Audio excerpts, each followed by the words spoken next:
people, mga kapatid, kapuso at kapamilya all over the world.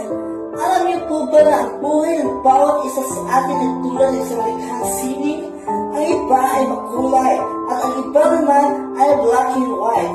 May design na simple, may magkargo at mayroon ding magulo. At depende po yan sa kagustuhan ng pintor. Ako, ikaw, ang bawat isa sa atin ay pintor na kanya-kanyang buhay. Ang mga tao, ang mga pangyayari at naging pagsubok na nararanasan natin sa araw-araw ay may papel na ginagapan na sa ating pagpipinta. At ang iba naman ay magdagdag ng kulay.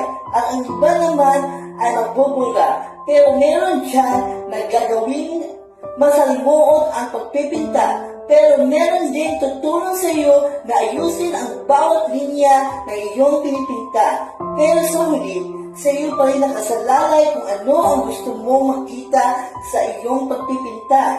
Dahil sa bawat hinakit ng ating buhay ay kasama niya sa pang-araw-araw na istorya ng ating buhay.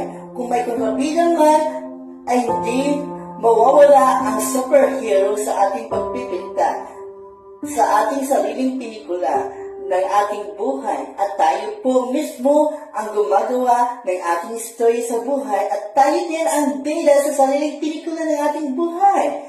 Kung kahapon man ay puno ka ng pagsakit at pagdurusa na nararanasan sa araw-araw, baka bukas o pangalawa makakamit mo na ang happy ending ng sarili mong istorya. Hello mga madlang people.